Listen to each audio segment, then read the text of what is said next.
Muy bienvenido a esta quinta clase de apologética bíblica aplicada al evangelismo. Ya llevamos un buen tiempo dialogando de cómo también presentar el plan de salvación a aquellos que aún no conocen al Señor. Así que todos bienvenidos a nuestra reunión del día de hoy y que podamos disfrutar de este tiempo juntos para, para compartir una vez más la palabra del Señor. Así que desde ya, eh, hermano Joel, nos dirigen la oración inicial. Amén, pastor. Soberano Dios, recibe la adoración y la gloria en esta tarde, Dios mío. Gracias, Señor Jesús, por permitirnos, bendito Dios, en esta tarde estar delante de tu presencia como iglesia, Señor, para seguir sobre tu palabra, oh Dios. Amado Señor, que cada exposición, Dios mío, cada palabra, bendito Dios, que sea enseñada a través de nuestro pastor, sea dirigida, oh Dios, por tu Espíritu Santo, Señor amado.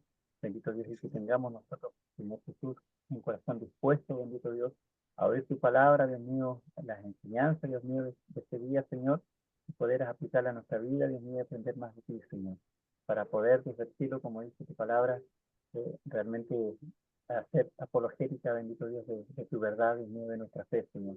Gracias, Dios mío, en esta noche, Dios mío, dirige todo, Señor, en el nombre de Jesús. Amén. Amén. Amén. Damos gracias al Señor por esta instancia de compartir juntos. Quiero preguntar, ¿leyeron en la guía sobre este argumento moral o también que también allí va con el capítulo 4? ¿Alguien pudo leerlo? ¿No? ¿Qué consistía este argumento? La idea es que podamos ir leyendo para que de esa manera sea una clase interactiva y podamos ir dialogando constantemente de estas lecciones. ¿Me podría compartir si alguien lo leyó o tiene alguna consulta, pregunta en cuanto a A mí, esta lección?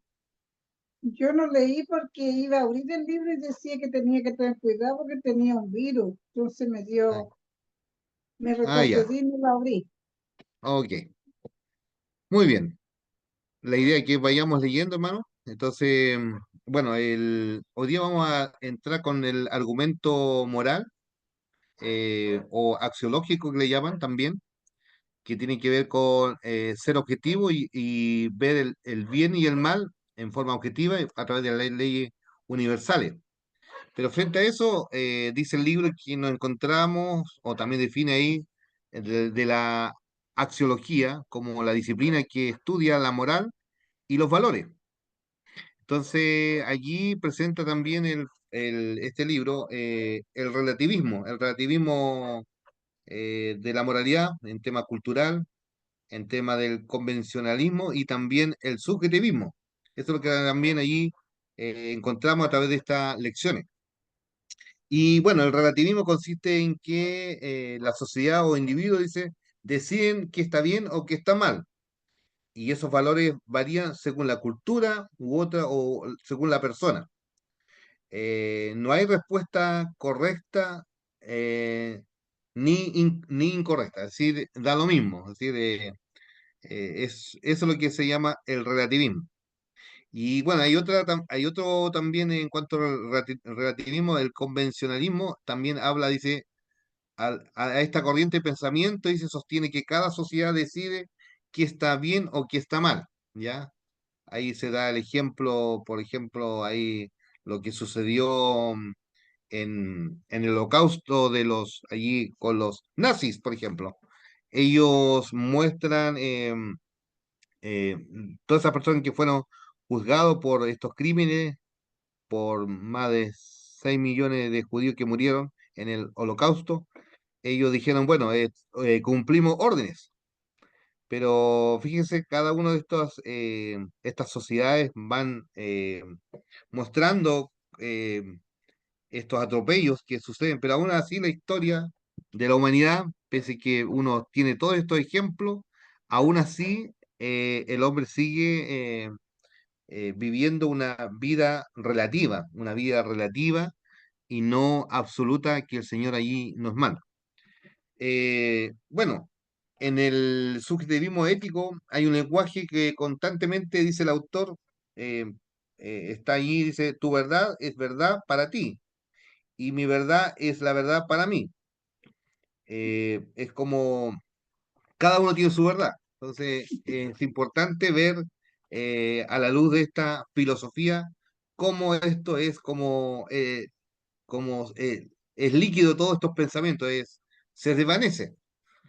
En cambio, el Señor nos presenta una moral objetiva que está plasmado en la palabra del Señor.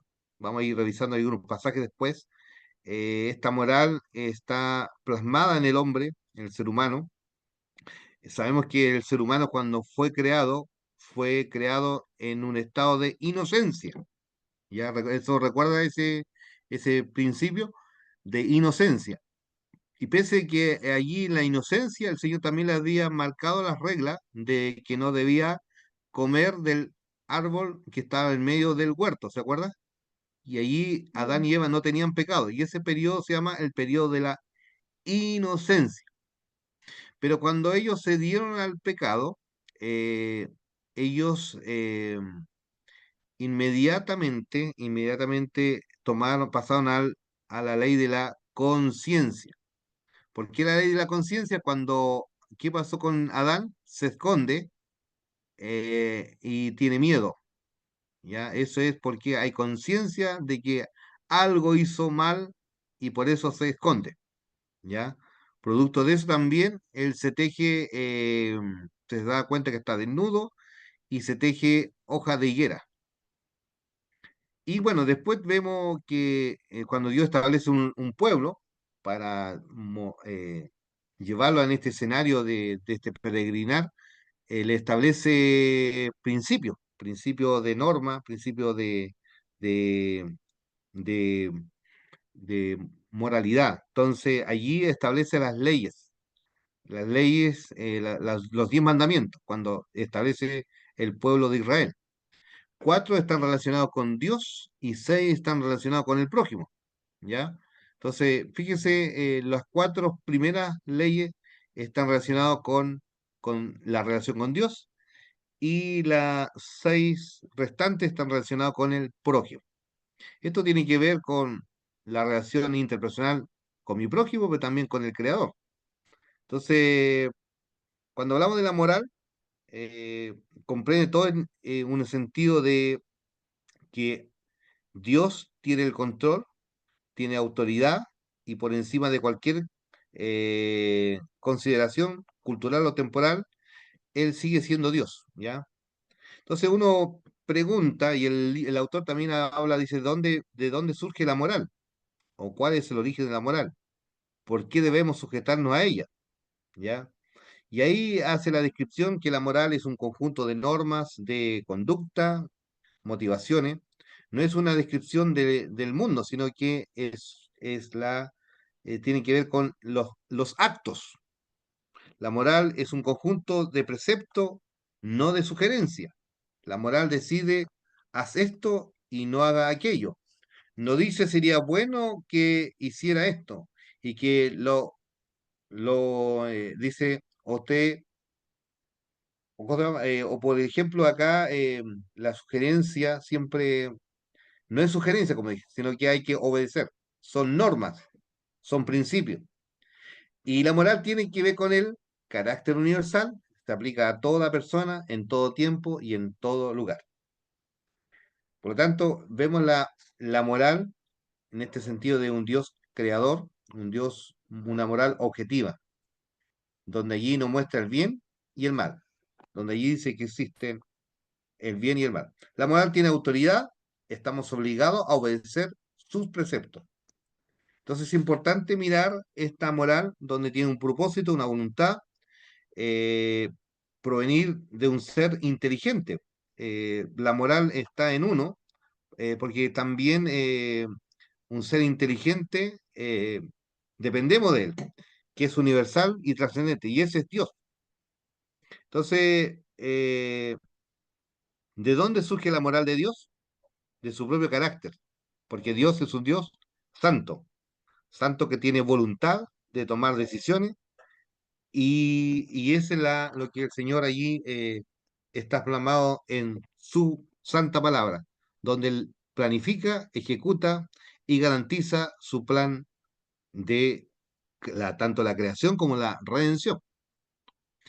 ¿Alguna consulta, hermanos, en cuanto a este argumento?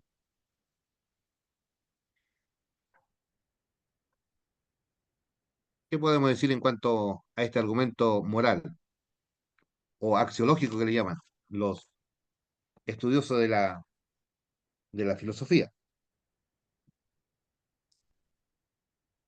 ¿Qué, La mo- qué palabra a pod- mí, convencionismo, no me queda muy claro, pastor. No sé si tengo. lo que del tema que consiste en el pensamiento que la sociedad decide qué es bien y qué es mal. La sociedad te marca, Ah, ah, ¿ya? ya, Es el convencionalismo, ¿ya? Donde ah, la ya, sociedad me da la pauta cómo actuar, si está bien o está mal, ah, ¿ya? ya. Eso significa, pero no Dios, Bueno, sino que la, gracias. la sociedad, Ya. ¿ya? Gracias por preguntar, ¿ves? Ahí estamos sacando las dudas. Sí, ¿Le quedó claro ahora? sí, es que encontré como larga la palabra y no me asociaba con qué más lo que significaba. Ya. La sociedad me da las normas, la sociedad me da la pauta, pero Mm, descarto a Dios, pues, descarto a Dios. Y eso, todo ese conjunto de decisiones se llama relativismo, porque ya. no es estable, Ah, sí, es subjetivo, no es estable, no hay estabilidad, no hay objetividad, y sabemos que el Señor marcó pauta eh, en todo el tiempo, para todo ser humano. Obviamente por el quiebre que hubo por la caída, ahí también hay otro aspecto que también uno debe entender esa parte. Muy bien, vamos a mostrarle, mire, a un ejemplo en cuanto a este tema de este argumento. Así que vamos a escuchar eh, con mucha atención este tema, ¿ya?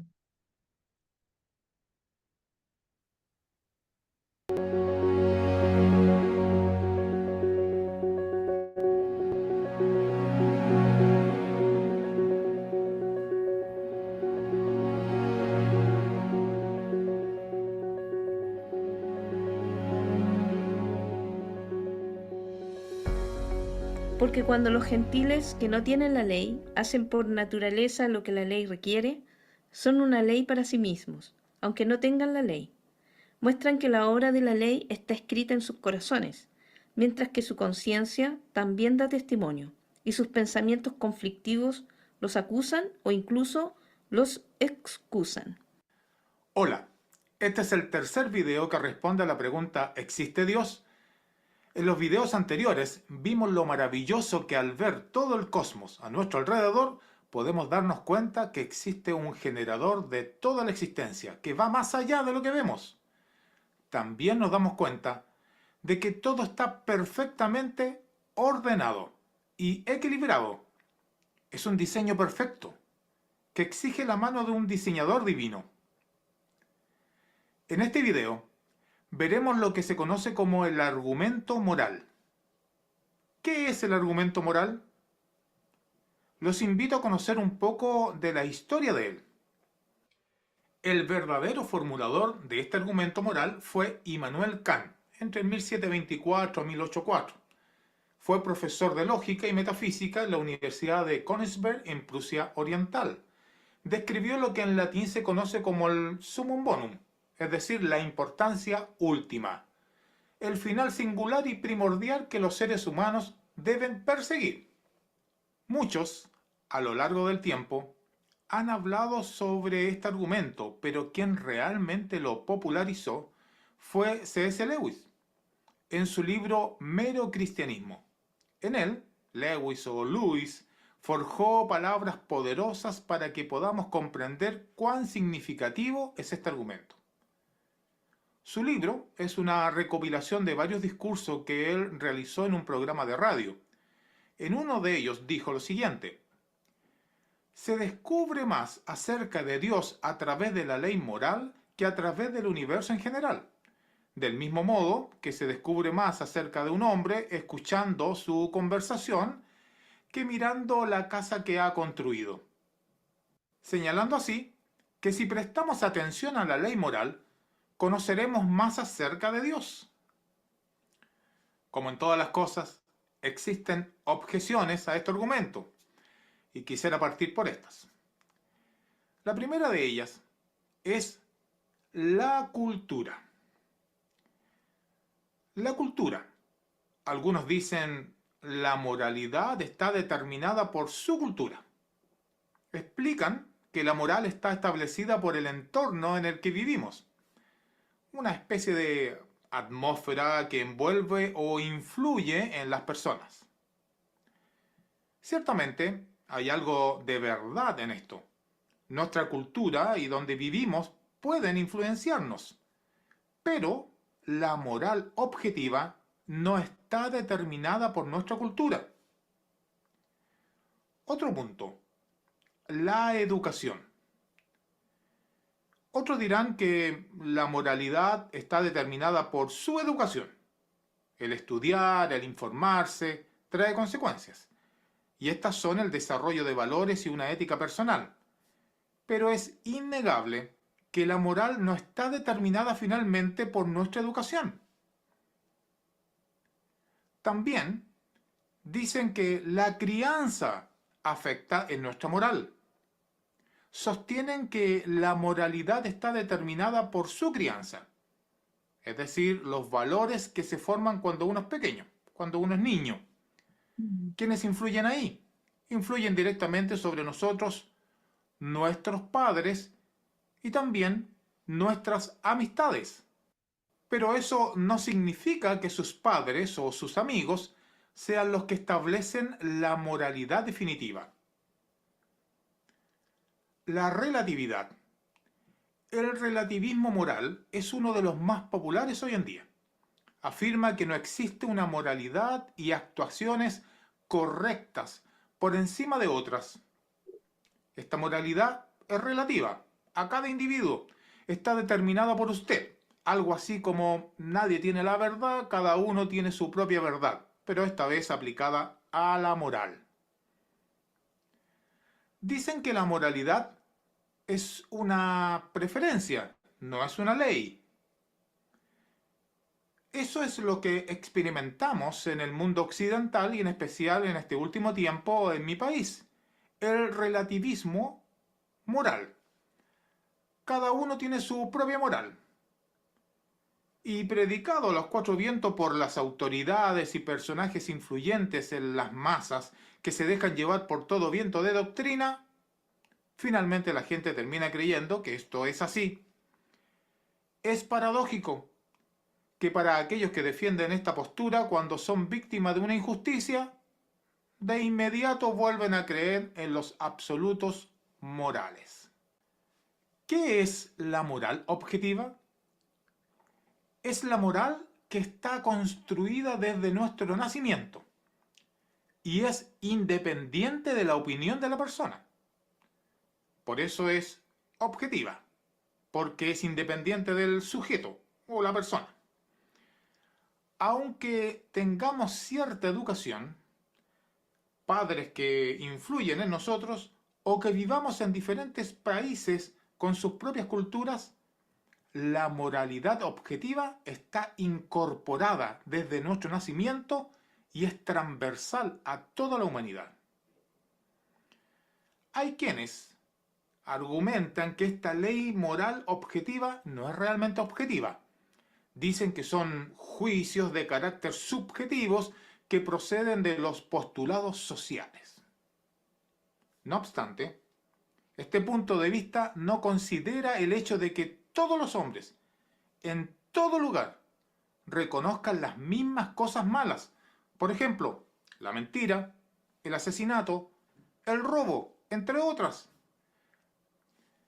Ahora veremos 3 observaciones morales que nos pueden ayudar a entender el poder de la moralidad objetiva.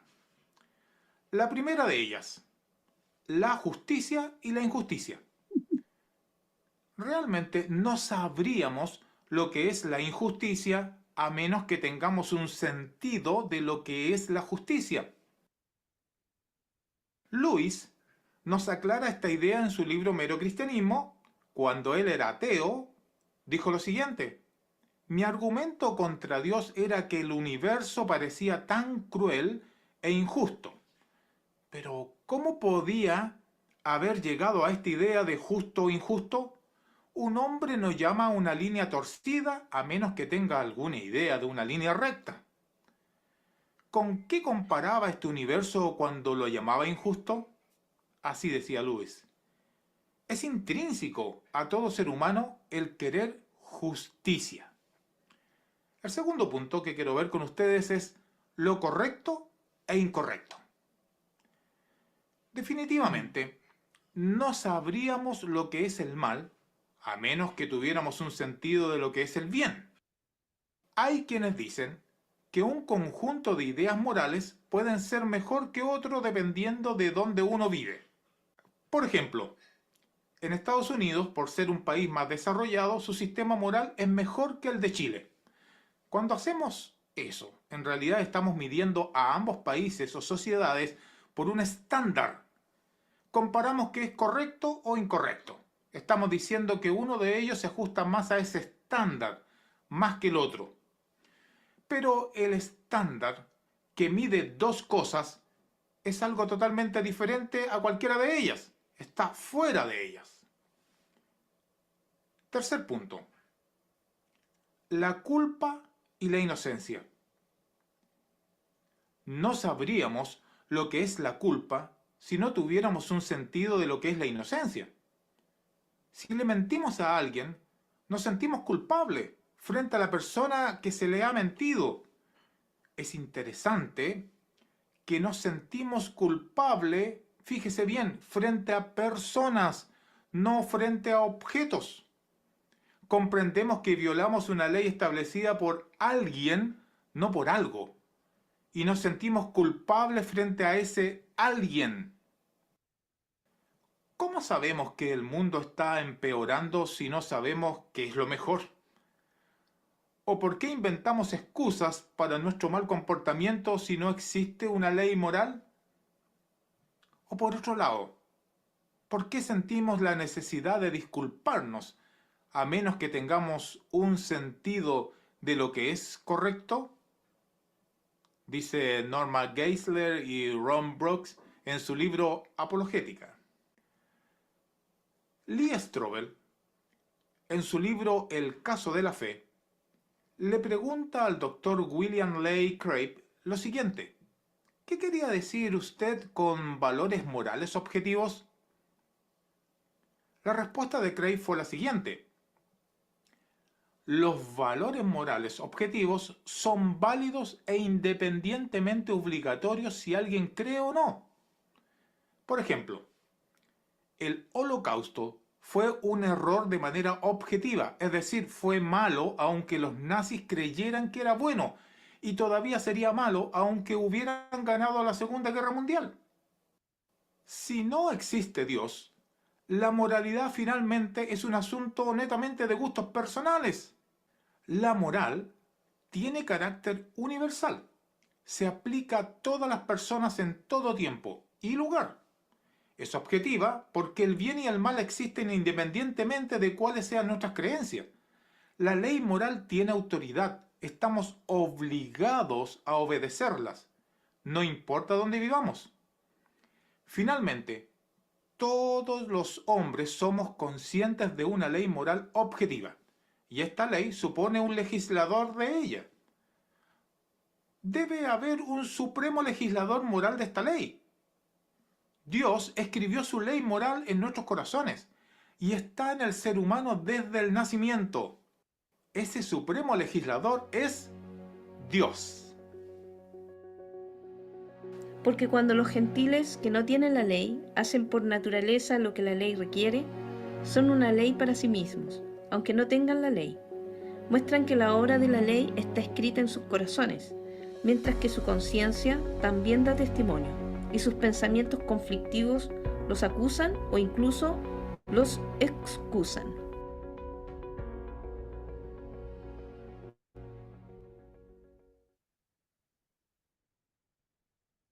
Ahí tenemos el argumento moral.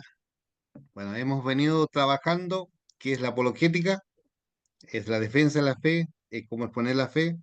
El primer argumento hablábamos del argumento del cosmológico, que tiene que ver con causa y efecto, ¿se acuerdan? Cómo a través del Sí. universo podemos explicar la creación. Y también a través del tema del argumento teleológico, tiene que ver con el propósito, eh, este tema de cómo está el diseñador inteligente que Dios nos creó. Y hoy día estuvimos viendo acá el argumento moral. Vamos a analizar Romanos capítulo 2, el texto que se leyó ahí, pero vamos a leer todo el capítulo. Ahí voy a distribuir, si podemos participar. Eh, Tienen Biblia, ¿cierto? Vamos a leer capítulo 2. Vamos a ver tres tipos de juicio: juicio ineludible, juicio justo y juicio imparcial. Entonces, el texto que aparecía ahí, aparecía este del juicio imparcial, ¿no? Pero vamos a leer todo el pasaje de ahí. Voy a distribuir, querido Moisés, ¿tú podías leer del 1 al 4, capítulo 2 de Romanos? Eh, Ya, Catherine podía leer del verso 5 al 11. Catherine, Romanos capítulo 2 del verso 5 al 11. Y hermano Joel, o Daniela, Daniela, podría leer del verso 12 al verso 16.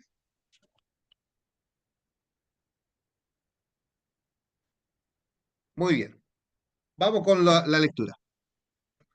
ya dice, capítulo 2, el justo juicio de Dios, por lo cual eres inexcusable.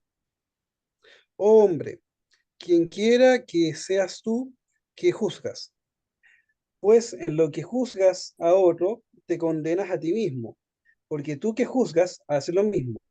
Mas sabemos que el juicio de Dios contra los que practican tales cosas es según verdad. Y piensas esto, oh hombre, tú que juzgas a los que tal hacen y haces lo mismo, que te escaparás del juicio de Dios, o menosprecias las riquezas de su benignidad, paciencia y longanimidad, ignorando que su benignidad te guía al arrepentimiento. Gracias. Entonces, ese pasaje está hablando del juicio ineludible, que no podemos eludir, ¿cierto? No podemos escapar, es decir, no podemos escapar del juicio de Dios. Entonces allí, como Pablo pone ese principio. Ya, vamos con el segundo juicio, el justo juicio ahora, versos 5 al 11. Pero eres, ¿se escucha? Que tengo problemas con Sí, la plataforma. Ya. se escucha súper bien. Pero eres terco y te niegas a arrepentirte y abandonar tu pecado. Por eso vas acumulando un castigo terrible para ti mismo, pues se acerca el día de la ira, en el cual se manifestará el justo juicio de Dios. Él juzgará a cada uno según lo que haya hecho. Dará vida eterna a los que siguen haciendo el bien, pues de esa manera demuestran que buscan la gloria, el honor y la inmortalidad que Dios ofrece. Pero derramará su ira y enojo sobre los que viven para sí mismos, los que se niegan a obedecer la verdad y en cambio viven entregados a la maldad.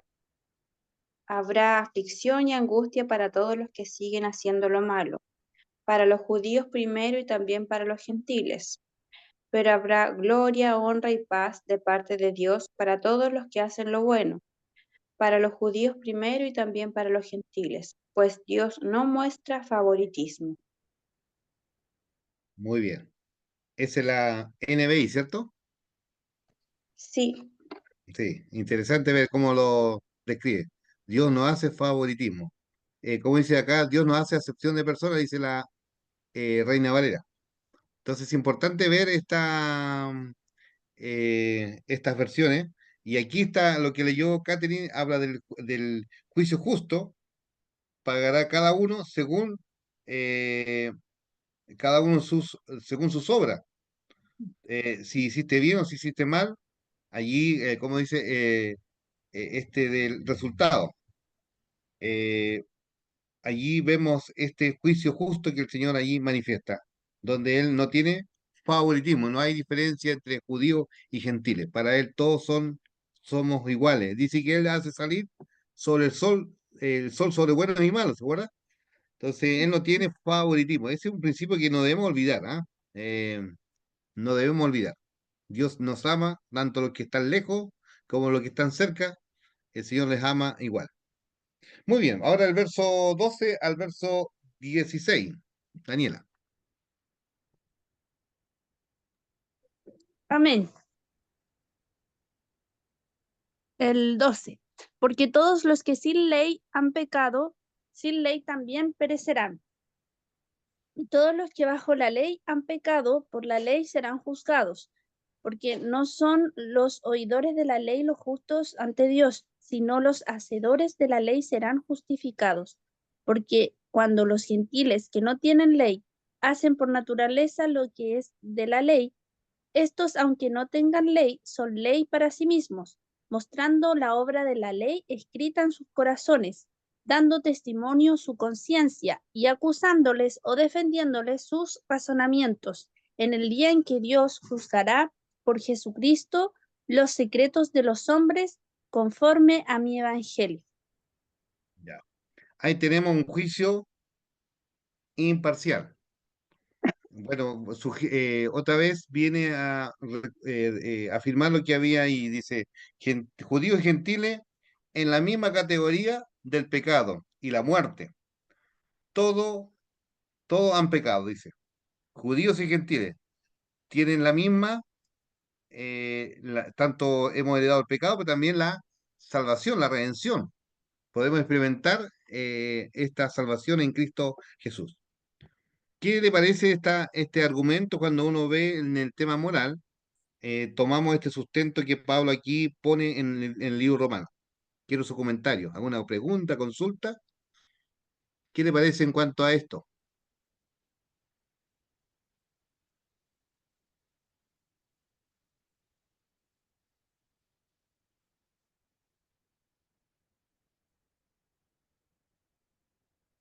¿Están en silencio ya? Bueno, yo encuentro que los juicios de Dios son los más justos que todas las leyes, ya sean leyes terrenales o leyes que han expuesto los hombres. Sí, exactamente. Daniela, ¿iba a decir algo? Gracias, mana Celia. No, qué interesante, porque muchas personas sí, pues dicen que no creen en Dios o que no, o que no creen en el juicio de Dios de que hay un ser que los va a juzgar por sus actos, Ya, pero aún así ellos juzgan a los demás o ellos juzgan los actos de los demás. Entonces eso muestra claramente que todos tenemos una moralidad, una conciencia interna, y eso es que Dios lo puso ahí, como dice lo que estábamos leyendo. sí, exactamente. Exactamente. Mire, interesante ver. Mire, todos nosotros, tanto ateos, gente que no quiera reconocer a Dios, estamos marcados en lo moral. Vamos a ir vamos a entrar como en una observación acá de un video. Yo sé que lo han visto quizás, de unos niños que le dicen que no deben abrir el caramelo. Los que allí están le dicen, por favor, nosotros vamos allí, vamos y volvemos. Y claro, frente a la curiosidad, a la tentación, los chicos ahí van, mejor veamos y allí vemos una acción moral de ellos, Eh, y cómo la conciencia también, cuando se ven atrapados con esta tentación y ya no pueden darle solución, hay una desesperación. Bueno, ahí comentamos sobre esto. Así que observemos este relato de un experimento que se hizo con los niños.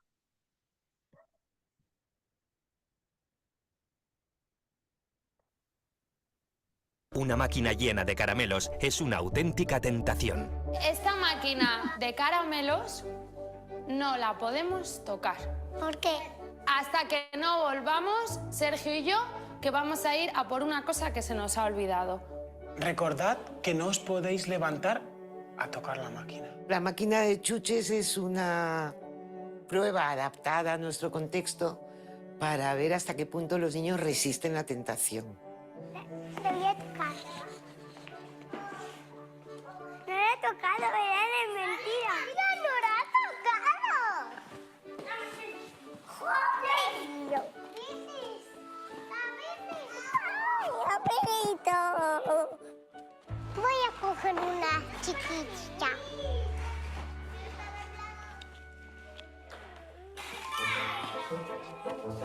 Tessa. Tessa.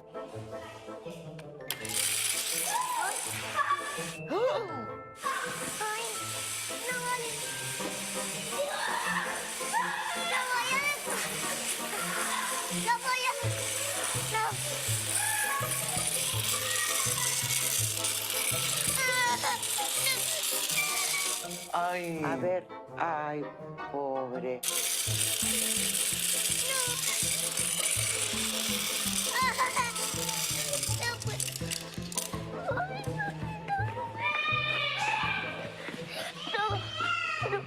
No puedo mirar.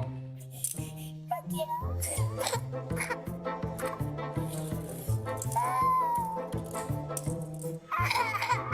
Tessa tiene un sentimiento de culpabilidad porque se piensa que ha roto la máquina de caramelos, que realmente la veo angustiada. El llanto tiene que estar, ¿no?, por la posible consecuencia que ella se piense que pueda recibir.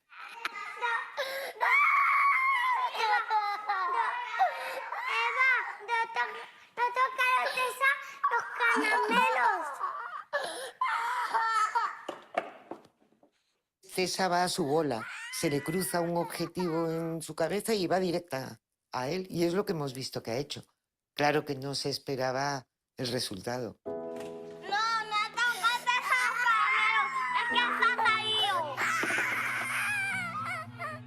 Cristian, francamente, está mostrando una capacidad de ponerse en el lugar del otro. Sí. Profe, ¿te vas a enfadar con ella? ¿Te ha dicho? Nada.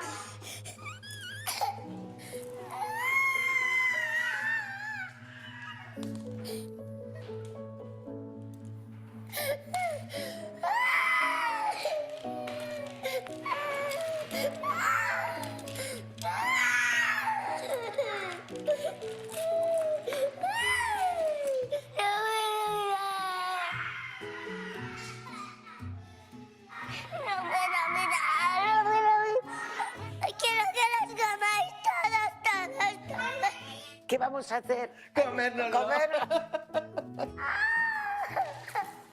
¡Es tu culpa! Mira, me encantan. Mira, mira cómo no.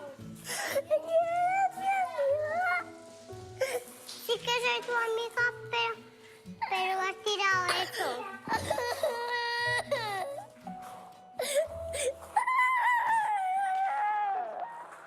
¡Que siga la fiesta! ¡Recoger todo esto! ¡No vale! ¡Que siga la fiesta! ¡Quiero que recojáis todo! ¡No! Sí. ¡Tengo una rosa! ¡Que siga la fiesta! Es el típico desastre que ella se siente responsable, que ella no tiene solución. Ahora no una fiesta. Ahora fiesta no. Chicos, esconderos, que viene ya. Esconderos aquí. Venid. Esconderos todos aquí. Todos, todos.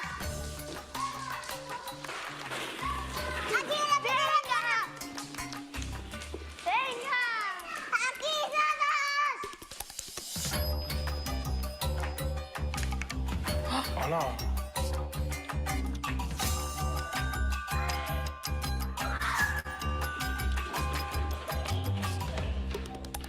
Tessa, Tessa, ha sido Tessa, Mira, Eric. Eric. ha sido Tessa. El de lo matan a Sergio. Estamos aquí, que estábamos de escondidas.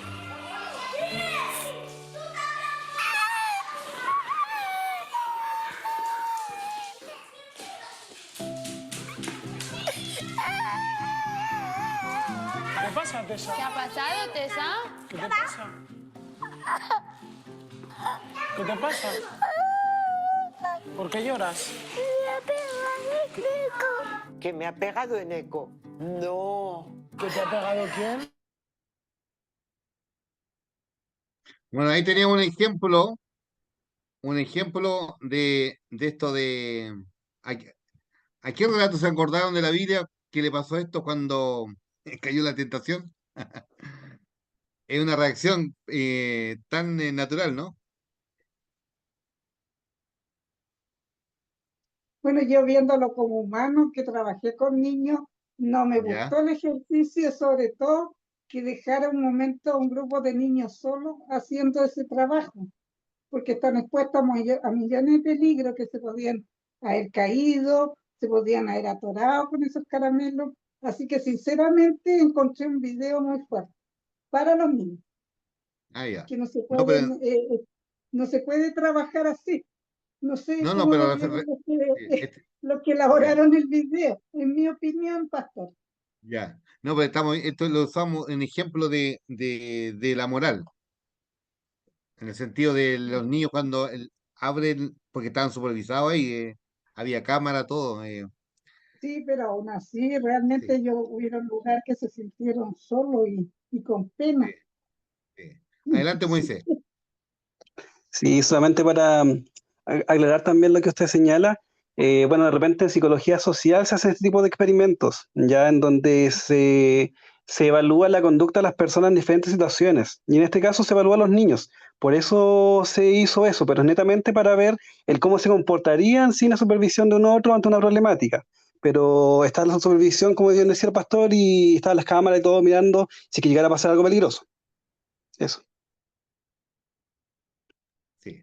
Ahora, el tema de, claro, aquí se está viendo la acción del niño. La niña cuando abre el asunto de los caramelos, ella cómo se siente culpable, ¿no? Y frente a la impotencia, trata de remediar, trata de colocar los caramelos de nuevo con sus manos, pero ya al final se había parramado los caramelos por todos lados. También le pasó a Adán y a Eva cuando se dieron a la tentación, no hayan cómo remediarlo. Entonces, claro, ahí vemos este asunto moral que nosotros traemos bajo la imagen del Señor, esta imagen que Dios plasmó en los seres humanos, de entender el bien y el mal, ¿ya? La orden era no abrir el, el, el broche ahí de donde estaban los caramelos, no, esa era la orden. ¿Daniel debe decir algo? Ya. Muy bien. Pensando en el texto de Romanos capítulo 2, allí sobre todo en el capítulo que se mostraba ahí como ejemplo, decía lo siguiente,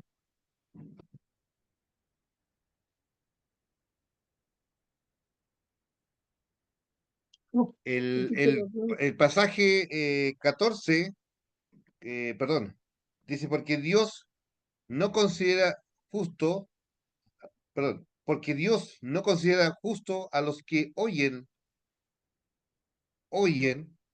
la ley, sino los que la cumplen. De hecho, cuando los gentiles que no tienen ley cumplen por naturaleza lo que la ley exige, ellos son ley para sí mismos, aunque no tengan la ley. Esto muestra que llevan escrito en el corazón lo que la ley exige, como atestigua su conciencia. Eso es importante ver antes que la ley estuviera escrita. Nosotros tenemos la conciencia, por ejemplo, si hacemos el bien o si hacemos el mal, la conciencia nos acusa.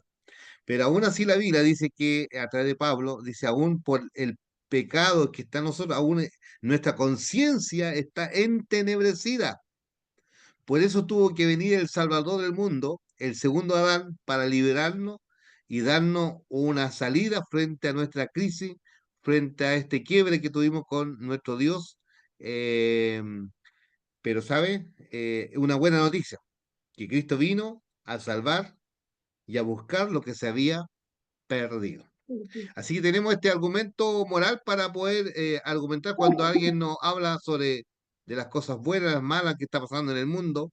Es importante mostrar a través de estas evidencias que son tan esencial y que uno puede ir hasta estos ejemplos que vimos recién, uno puede ir viendo cómo eh, estos argumentos van mostrando esta ley de la conciencia. Antes que estuviera escrito estaba la inocencia, dijimos, ¿cierto? La inocencia, después cuando el hombre pecó, en la conciencia, y cuando Dios formó un pueblo, le dio leyes escritas.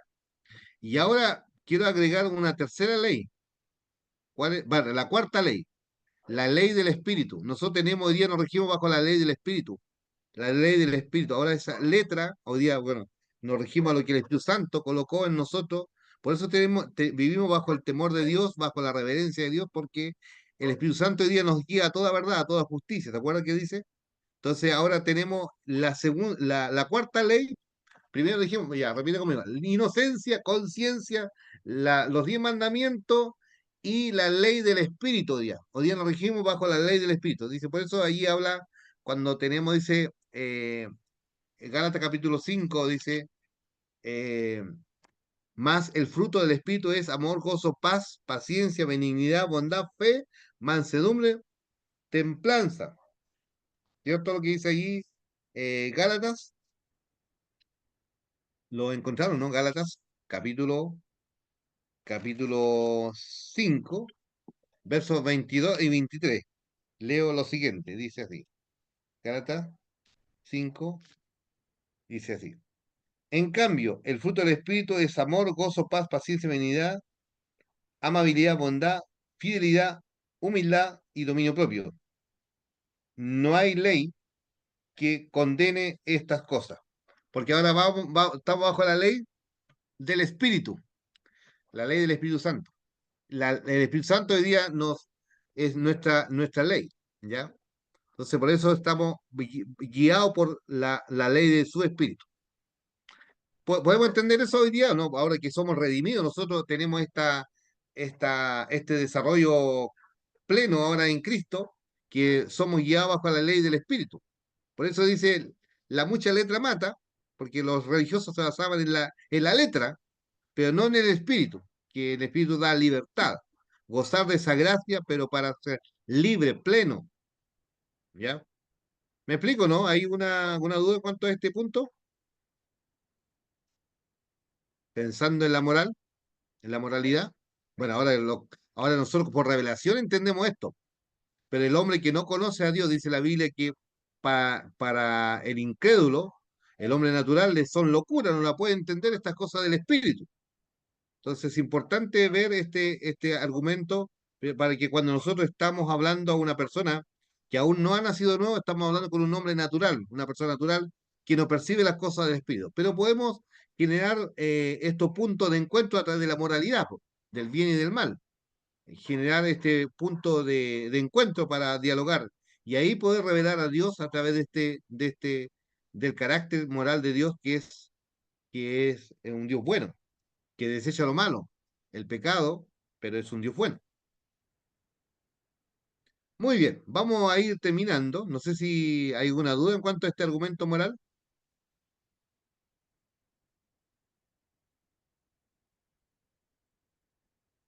Hoy día quería responderle a la hermana María Jesús cuando hizo la pregunta la semana pasada, pero aquí estaba en el contexto, eh, cómo Dios va a juzgar un día a los que estaban sin ley, los va a juzgar sin ley, a los que estaban con ley, con ley. A lo que mayor conocimiento. Pero es importante que Dios escribió en nuestras conciencias su ley para discernir lo bueno y lo malo. Pastor, aquí cuando habla eh, porque cuando los gentiles que no tienen ley hacen por naturaleza lo que es la ley, esto, aunque no tengan ley, son ley para sí mismos. Aquí habla también de estas personas que no han oído el Evangelio, también van a ser juzgadas por eso. Exactamente, exactamente. Entonces ahí Ah, ok. todo esto es un misterio. Por eso nosotros tenemos que evangelizar, llevar adelante la evangelización. Pero hay gente que hoy día no escuchó mensaje de Cristo, ni de salvación, ni de la Biblia, nada. Pero tuvo una reverencia a Dios.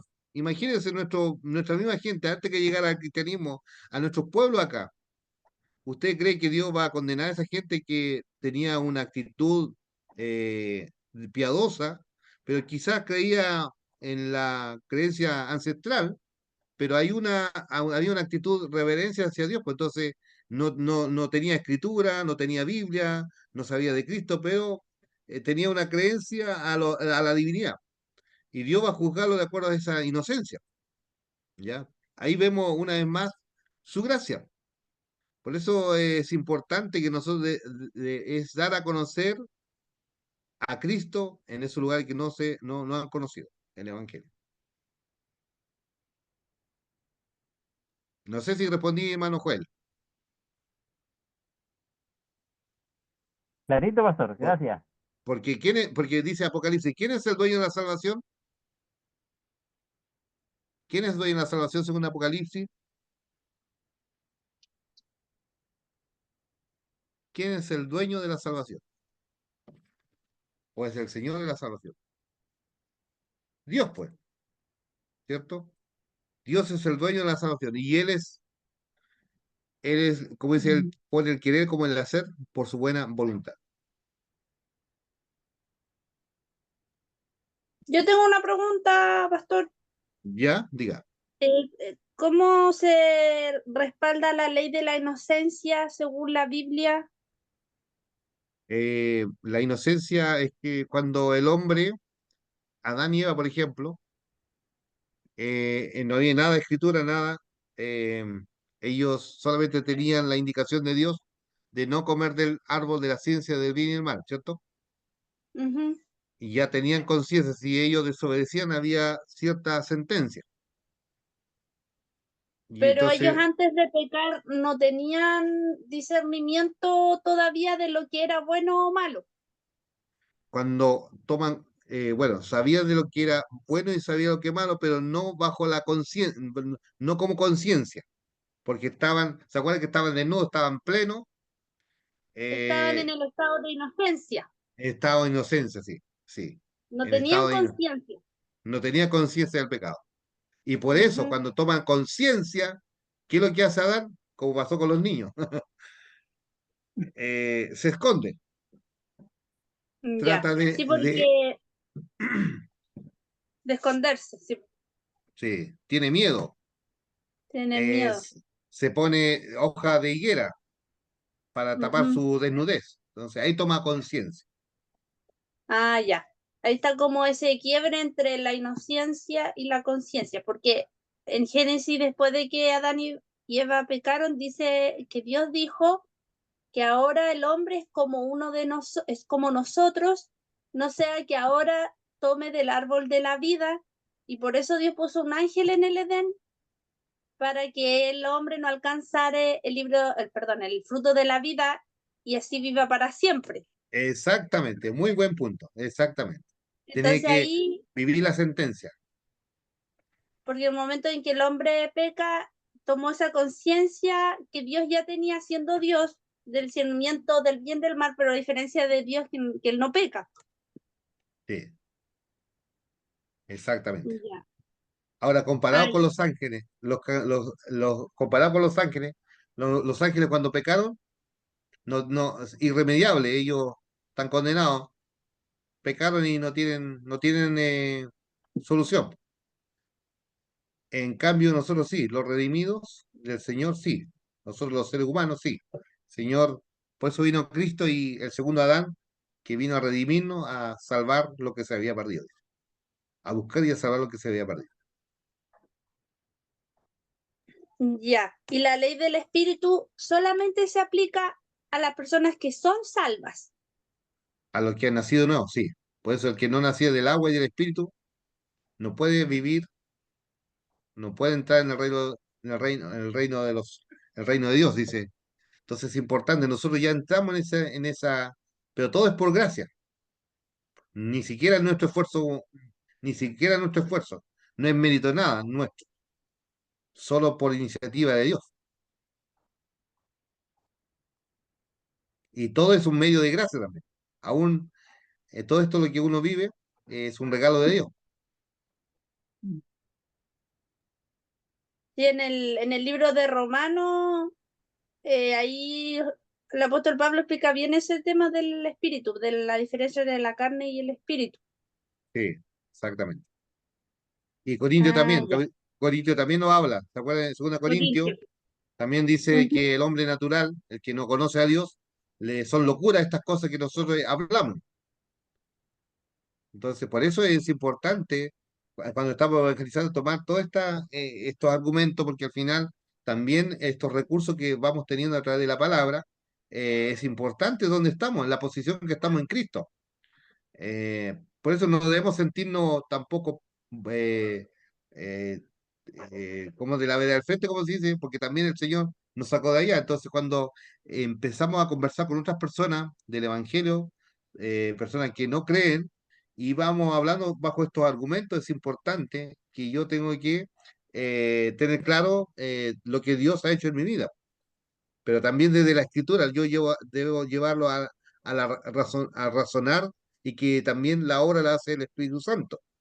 Yo puedo ser un expertise en argumentos, pero si no dejo que el Espíritu Santo obre, puedo hacer un discurso más, ¿ya?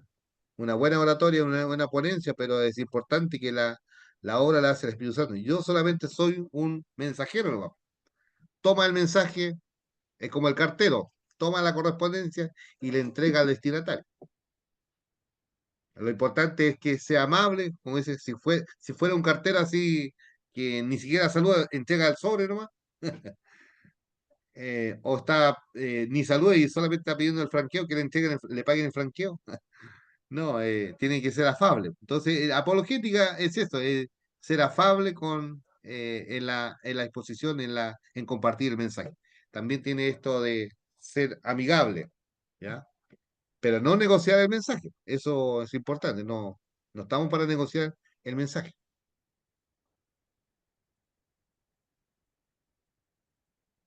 Muy bien. Vamos a terminar. Hasta aquí llegamos con nuestra clase. El próximo martes, con la ayuda del Señor, tendríamos que desarrollar la lección número 5. Por favor, lean, por favor, hermanos, porque necesitamos, porque a medida que ustedes leen, uno puede relacionar los temas y puede conversar, porque es importante cuando usted lo investiga y cuando usted lo encuentra, es distinto cuando uno solamente le está compartiendo. Ya, acá, capítulo 5. ¿Cuál Dios existe? Ahora viene la pregunta. ¿Cuál Dios existe? Vamos a dejar ahí eh, como punto importante ahí del libro. Le digo, ¿qué página es? De la página 119 en adelante, capítulo 5. eh, Ahí tiene la lectura para que vayamos compartiendo este hermoso material que nos permite ir teniendo herramientas, argumentos. Ahí está la lectura, ¿ya? Así que adelante, ánimo nomás. Muy bien, vamos a dar gracias al Señor. Hermana Celia, ¿nos despide con la oración final? Amén, pastor. Uh, Señor, nos presentamos esta tarde junto a tu gracia, Señor, con este grupo de hermanos y hermanas y el pastor Luis estudiando tu palabra, Señor. Solo necesitamos que tú nos puedas dar entendimiento a nuestra mente, nuestros corazones, para poder irla entendiendo y poderla irla aplicando también a futuro a las personas que tendremos que hablarles de tu santo evangelio, porque en realidad hay muchas personas que no te conocen y nosotros tenemos que tratar de llegar a ellos. Denos esos entendimientos, Señor, porque en realidad de repente nos cuesta entender muchas cosas porque la mente de nosotros es frágil, nuestro corazón también puede ser frágil, Señor. Gracias por todo, Señor. Gracias por el día de ayer, gracias por el día de hoy día, por estar reunidos con estos grupos de hermanos y hermanas, que tengan un buen descansar junto a su familia. Te lo pido en el nombre del Padre, Hijo y Espíritu Santo. Amén. Amén. Entonces, a modo de repaso, ¿qué es la Pastor Elías, una apologética? pregunta. ¿Qué ¿Qué es la pasa si apologética? ¿Qué pasa si yo me encuentro con el virus de nuevo en mi teléfono, ahí con el libro, lo llamo, le escribo? No, yo creo que hay que colocar antivirus, ¿no? Pues en su equipo. Ah, pero eso tendría que pedirle a mi hijo entonces que me Sí, ayude en esa parte. sí. Ya, Muy bien, hermano. Entonces, la apologética es defensa de la fe, ¿cierto? El primer argumento era a través del universo, a través del argumento cosmológico, es ver las causas y efectos. Y la semana pasada estuvimos viendo el tema del diseño, el argumento del diseño o teleológico, que significa el propósito, el propósito, cómo ahí el Señor todos tenía en orden las cosas. Y hoy avanzamos con el argumento moral, entender qué es el bien y qué es el mal. Así que muchas bendiciones, hermano. Muy buena noche y que descansen. Chao, chao. gracias. Un Chao, abrazo. pastor. Que estén bien. Gracias, pastor. Chao, Chao. chao. Chao, chao, pastor. Que Chao. Chao, ¿Puedes tú hermanos. ser bueno sin saluda a Dios? su familia. Veamos. Absolutamente asombroso. Ahí lo tienes. Prueba innegable de que tú sí puedes ser bueno sin creer en Dios. Pero espera, la pregunta no es, ¿puedes tú ser bueno sin creer en Dios? La pregunta es, ¿puedes tú ser bueno sin Dios? Aquí es donde se encuentra el problema. Si Dios no existe, ¿qué fundamento permanece para la objetividad del bien o el mal, de lo correcto o incorrecto? Si Dios no existe, los valores morales objetivos no existen. Y aquí está el porqué.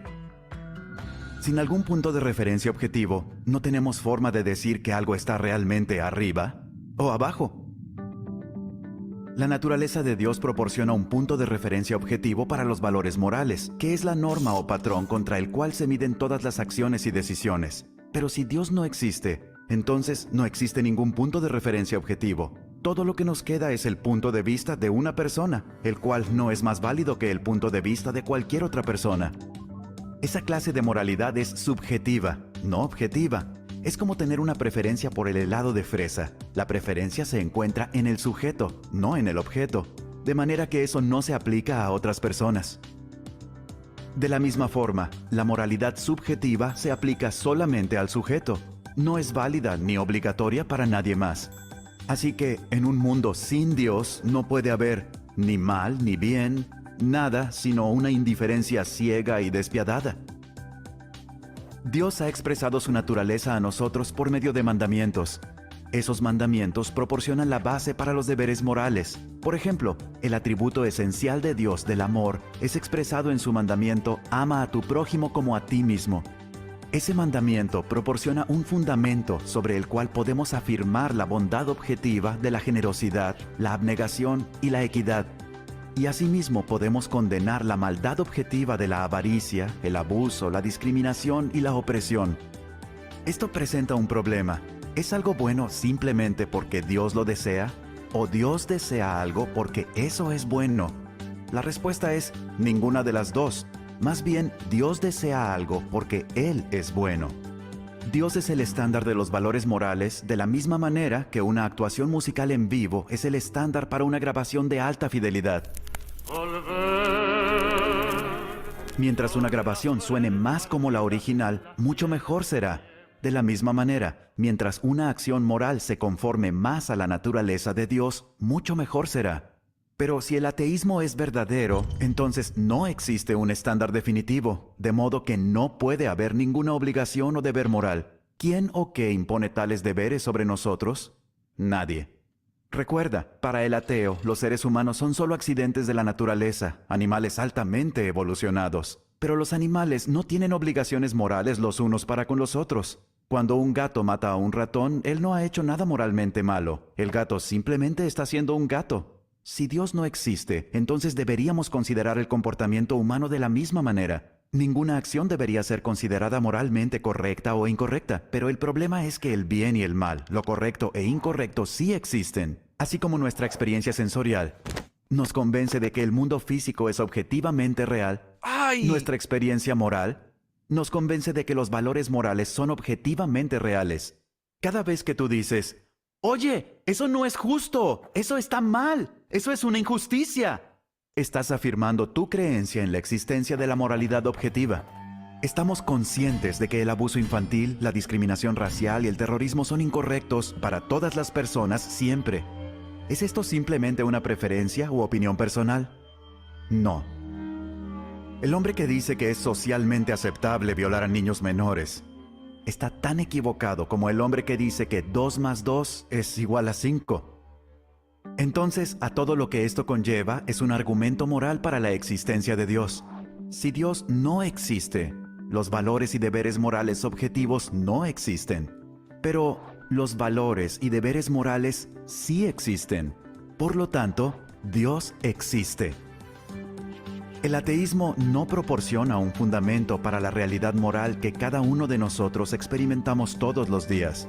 De hecho, la existencia de la moralidad objetiva nos apunta directamente hacia la existencia de Dios.